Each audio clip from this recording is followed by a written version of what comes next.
کیا آپ جانتے ہیں وہ یاد جس میں اس رات کا ذکر ہے جہاں زمین سے آسمان تک کا سفر پلک جھپکنے میں طے ہوا؟ اس ذات کی پاکی جس نے اپنے بندے کو مسجد حرام سے مسجد اقصی کی سیر کرائی۔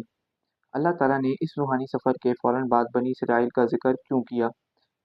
وہ کیا راز چھپا تھا اس سفر میں؟ اللہ تعالیٰ نے بنی اسرائیل کو خطاب دے کر دو کون سی سنگین فساد کی پیشن گوئی کی تھی جن کا انجام تباہی ہے؟ یہ سب جاننے کے لیے اس ویڈیو کو پورا دیکھے گا۔ السلام علیکم، آپ دیکھ رہے ہیں کنز ایمان قرآن، جہاں ہم قرآن دستان اور احکام کو اعلیٰ حضرت کی تفسیر کے ساتھ سمجھتے ہیں۔ قرآن کے پاس کھول لیجئے تاکہ بنی اسرائیل کے آغاز کی عظمت کو لفظ با لفظ محفوظ کر سکیں۔ تو آئیے شروع کرتے ہیں آج کا روحانی سفر کنز ایمان کے ساتھ۔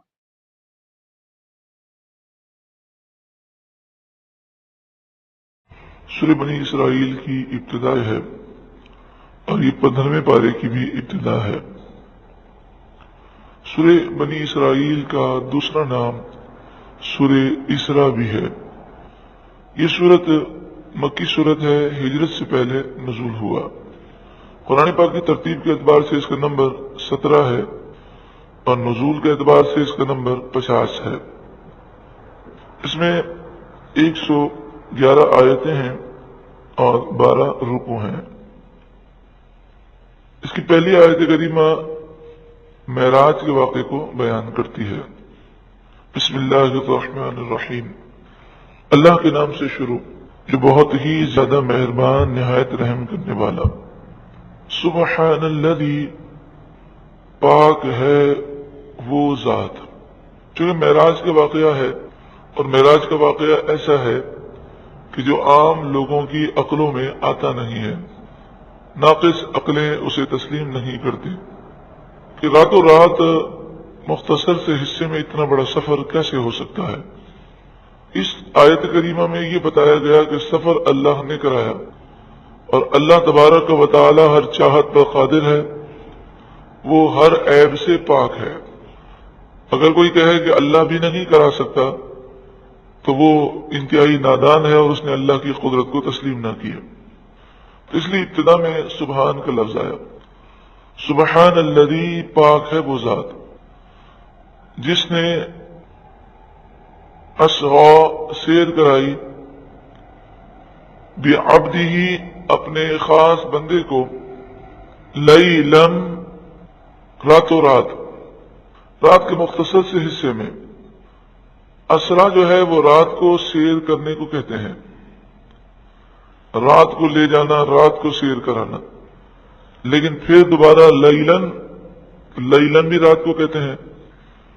تو لیلاً جو دوبارہ آیا ہے، یعنی رات کے معنی جب اسرا میں موجود ہیں تو لیلاً کا لفظ جو آیا وہ اصل میں یہ بتانے کے لیے ہے کہ یہ سیر کوئی پوری رات نہیں ہوئی تھی بلکہ رات کے مختصر سے حصے میں ہوئی تھی۔ بعبدہ یہاں پر کیوں آیا؟ تو یہ بتانے کے لیے کہ نبی اکرم صلی اللہ علیہ وآلہ وسلم اللہ رب العالمین کے خاص بندے ہیں۔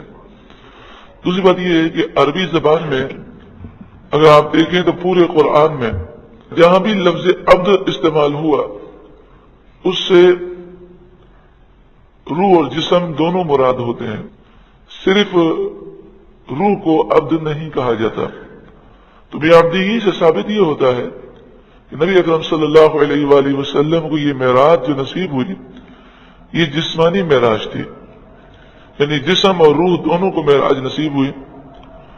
اور جن لوگوں نے یہ کہا کہ یہ روحانی معراج تھی تو انہوں نے قرآن مجید فرقان حمید کو سمجھا نہیں ہے، کیونکہ لفظ بعبدہ جو ہے وہ جسمانی معراج پر دلالت کرتا ہے۔ دوسری بات یہ ہے کہ جو یہ کہتے ہیں کہ یہ معراج روحانی تھی کہ آپ نے خواب میں دیکھا تھا، تو یہ آیت کریمہ کا شان نزول جو ہے وہ یہی ہے۔ اور کئی حدیثوں میں ہے کہ جب رسول اللہ نے معراج کا واقعہ سنایا تو کافر بڑے ہنسنے لگے اور شور مچایا انہوں نے یہ اعتراض کیا کہ اتنے راتوں رات مختصر سے حصے میں اتنا بڑا سفر کیسے ہو سکتا ہے۔ اگر رسول اللہ صلی اللہ علیہ وآلہ وسلم نے خواب میں دیکھنے کا دعویٰ کیا ہوتا تو کافروں کو اعتراض بالکل نہ ہوتا، کیونکہ خواب میں تو انسان ایک رات میں کہاں سے کہاں پہنچ جاتا ہے۔ تو پتہ چلا کہ نبی اکرم صلی اللہ علیہ وآلہ وسلم کا جو دعویٰ ہے وہ دعویٰ جسمانی معراج کا ہے۔ بعض حضرات یہ کہتے ہیں کہ حضرت عائشہ صدیقہ رضی اللہ تعالی عنہا کی حدیث ہے کہ آپ نے فرمایا کہ نبی اکرم صلی اللہ علیہ وآلہ وسلم کا جسم مبارک میرے جسم سے مس تھا اور آپ کا جسم میرے جسم سے جدا نہ ہوا اور آپ معراج پر جا کر واپس آ گئے۔ تو وہ کہتے ہیں دیکھیں اس سے پتہ چلا کہ یہ خواب کی معراج ہے، کیونکہ حضرت عائشہ فرماتے ہیں کہ جسم جو ہے وہ میرے جسم سے مس تھا، ملا ہوا تھا، لیکن پھر بھی یہ معراج بھی ہو گئی اور حضور کہیں گئے بھی نہیں۔ تو اس کا جواب یہ ہے، سورہ بنی اسرائیل سورہ اسراء مکی صورت ہے اور یہ آیت بھی مکی ہے اور ہجرت سے پہلے معراج ہوئی ہے، اور حضرت عائشہ حضور کے گھر اقدس پر حاضر ہوئی ہیں ہجرت کے بعد۔ حضرت عائشہ کی رخصتی ہوئی ہے ہجرت کے بعد۔ تو یہ کیسے ہو سکتا ہے کہ حضرت عائشہ ہجرت کے بعد رخصتی آپ کی ہوئی ہے اور حضور کے گھر انور پر وہ حاضر ہوئی ہیں، تو ہجرت سے پہلے کا واقعہ کیسے بیان کر سکتی ہیں؟ ماننا پڑے گا کہ حضرت عائشہ صدیقہ رضی اللہ تعالی عنہ کی جو مراد ہے وہ یہ والی معراج نہیں ہے۔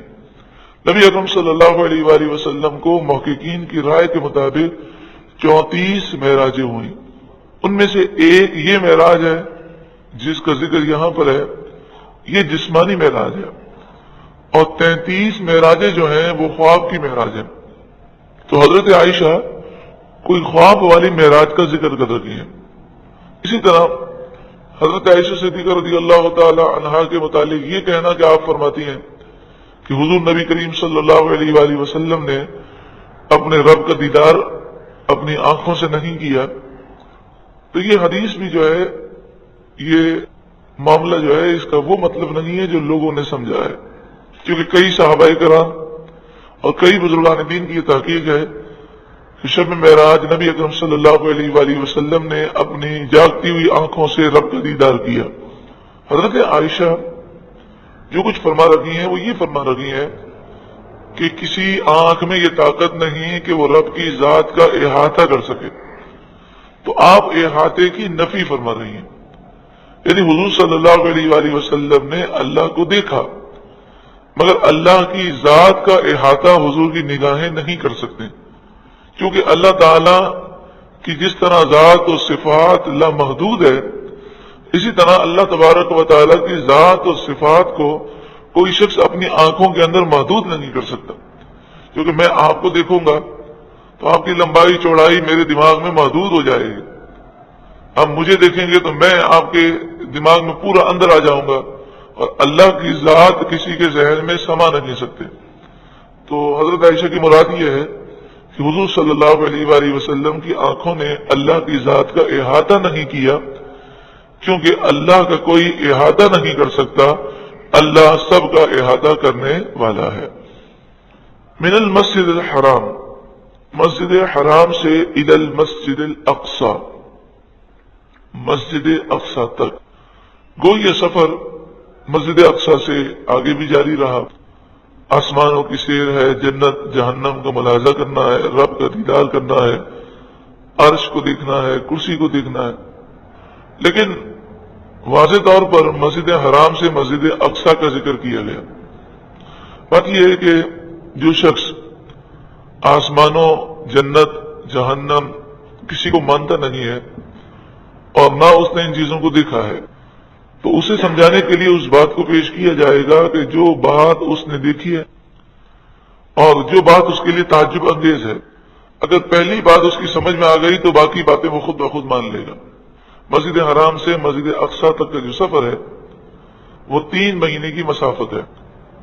3 مہینے کا یہ سفر ہے، رات کے مختصر حصے میں 1 سیکنڈ سے بھی کم حصے میں، کہ وضو کا پانی چل رہا ہے، دروازے کی زنجیر ہل رہی ہے، بستر گرم ہے، آپ گئے اور واپس بھی آ گئے، اتنا لمبا سفر کر کے، تو آسمانوں اور جنت اور جہنم کا جو ملاحظہ فرمایا وہ تو کافروں کی سمجھ میں آنا بڑا بعید ہے، لیکن یہ بھی ان کی سمجھ سے بالاتر تھا کہ مسجد حرام سے مسجد اقصی تک جانا اور واپس آنا یہ کیسے ممکن ہے؟ تو اس لیے مسجد اقصی کا ذکر کیا گیا۔ تو انہوں نے پھر اعتراضات کیے، سوالات کیے کہ مسجد اقصی کیسی ہے، آپ تو کبھی مسجد اقصی گئے نہیں ہیں۔ تو نبی اکرم صلی اللہ علیہ وآلہ وسلم نے ان کے ہر سوال کا جواب دیا، یہاں تک کہ وہ لاجواب ہو گئے اور انہیں ماننا پڑا کہ نبی اکرم صلی اللہ علیہ وآلہ وسلم نے رات کو مسجد اقصی کا دیدار آپ نے کیا ہے، مسجد اقصی کو آپ نے دیکھا ہے اور مسجد اقصی کو آپ نے شرف بخشا ہے۔ الذی بارکنا حولہ، وہ مسجد اقصی جس کے ارد گرد ہم نے برکتیں رکھیں۔ ارد گرد جو برکتیں ہیں اس میں ایک تو یہ کہ ملک شام جو ہے وہ برکت والی سرزمین ہے، دوسری وجہ یہ ہے کہ اس میں چاروں طرف انبیاء علیہ الصلوۃ والسلام کے مسکن ہیں، انبیاء کے مزارات ہیں۔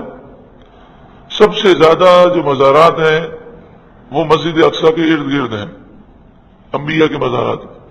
افسوس ہماری نااہلی ہے کہ آج اس مقدس سرزمین پر یہودیوں کا قبضہ ہے۔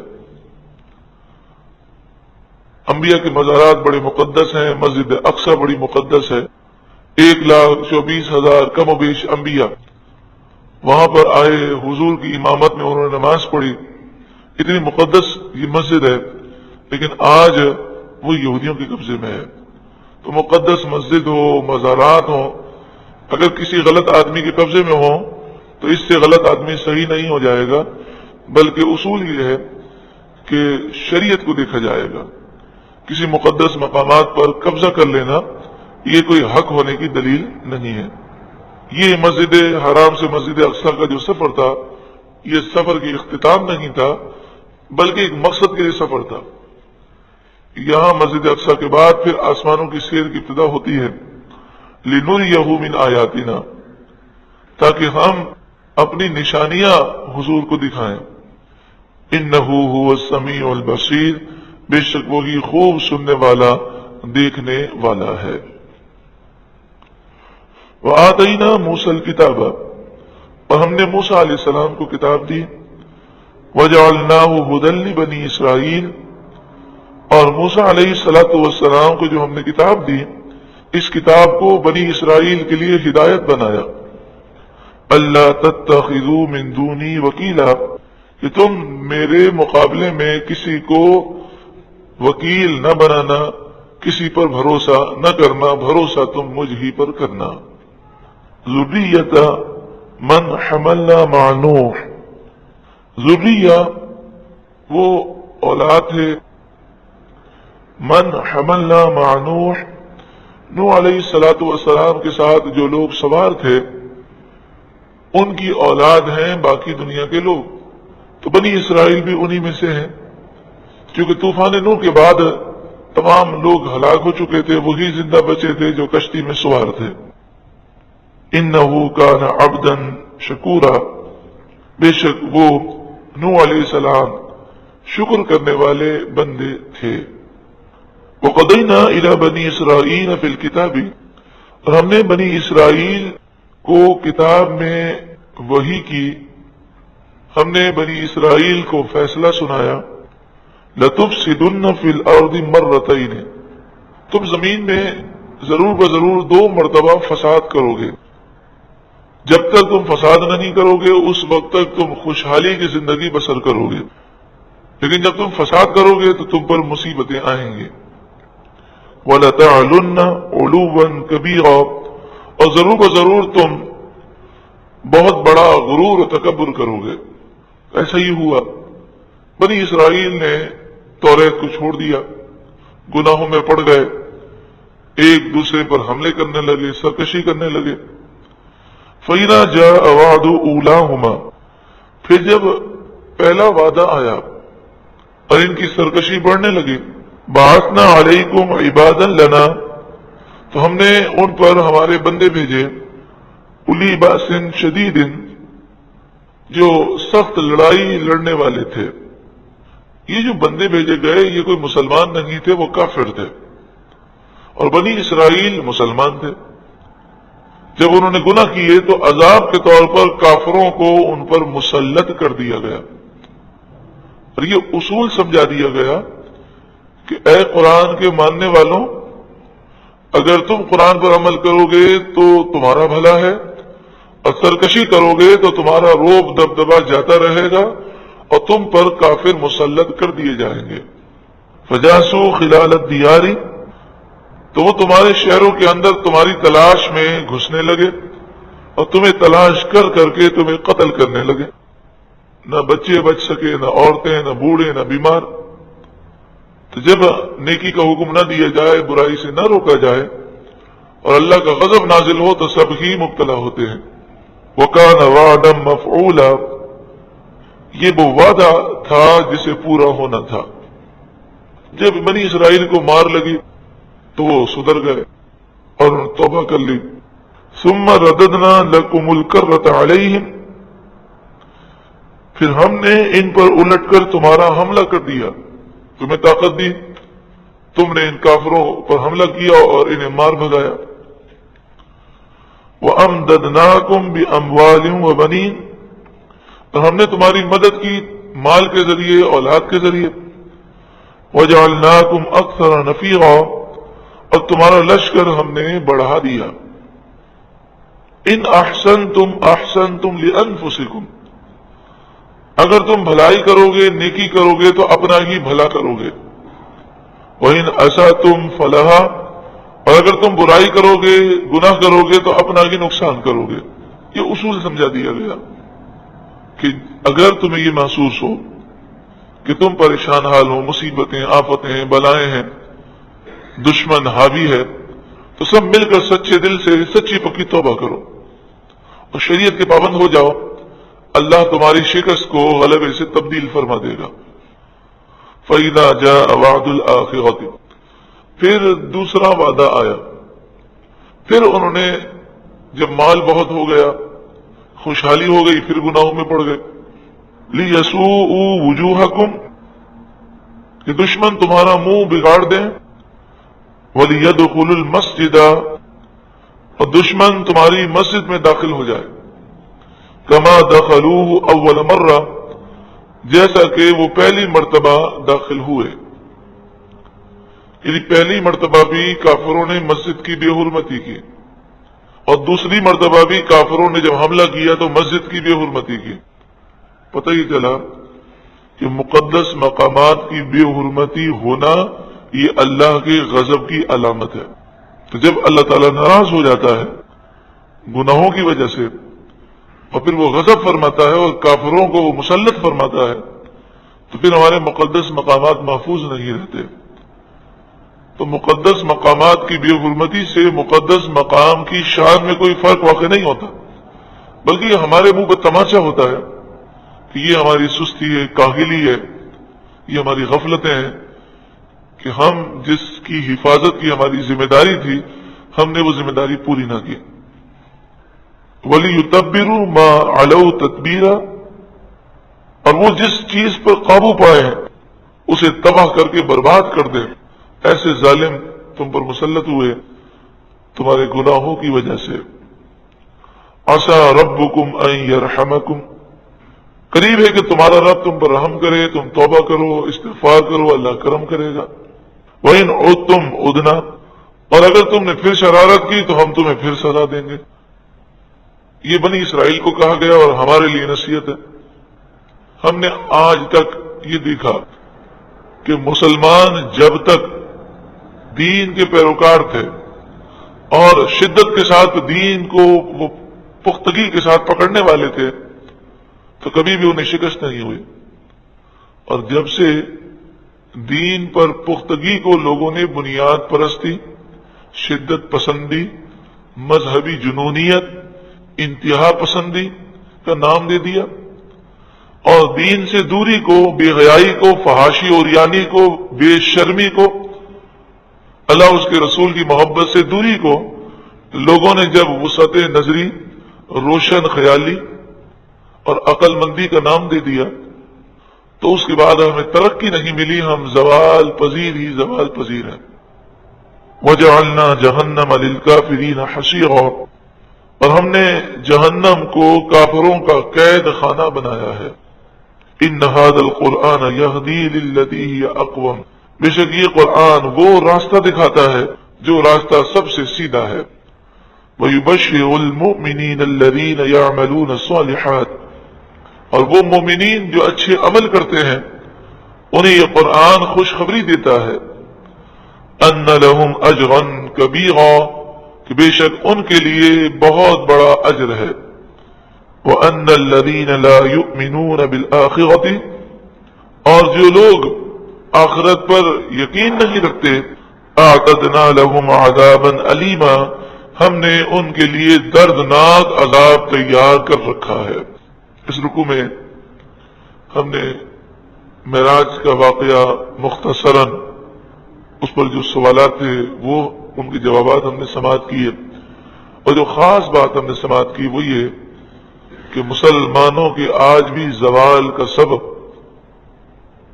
کہ ہم کم پڑھے لکھے ہیں، کہ ہمارے پاس دولت نہیں ہے، یہ زوال کے اسباب نہیں ہے۔ مسلمانوں کے زوال کے اسباب قرآن و حدیث سے دوری ہے، رسول اللہ کی سنتوں سے دوری ہے۔ اگر سکون چین اطمینان چاہیے تو رب کے حکم کو تھام لیں، انشاءاللہ دونوں جہاں میں کامیابی نصیب ہوگی۔ اللہ ہمیں عمل کی توفیق عطا فرمائے۔ سبحان اللہ۔ آج کی اس تفسیر میں ہم نے سیکھا کہ اللہ تعالیٰ کی قدرت کا تصور سب سے اوپر ہے، جیسے سفر معراج میں ذکر ہوا، اور اگر کوئی قوم اللہ تعالیٰ کی دی ہوئی کتاب کو چھوڑ کر زمین پر فساد پھیلاتی ہے تو ان کا انجام بہت برا ہوتا ہے۔ یاد رکھیے گا، قرآن سے سننے کے لیے نہیں بلکہ زندگی بدلنے کے لیے ہے۔ آج کی اس تفسیر میں سفر معراج یا بنی اسرائیل کو دی گئی وارننگ کے بارے میں آپ نے کیا سیکھا، اور کس بات نے آپ کو سب سے زیادہ سوچنے پر مجبور کیا؟ نیچے کمنٹ میں میسج ضرور شیئر کیجیے گا، اور اگر آپ چاہتے ہیں آپ کو اسی طرح کی دائر بڑی ویڈیوز اور قرآن تفسیر ملتی رہیں تو اس چینل کو سبسکرائب کر کے بیل آئیکن کو ضرور دبائیے گا۔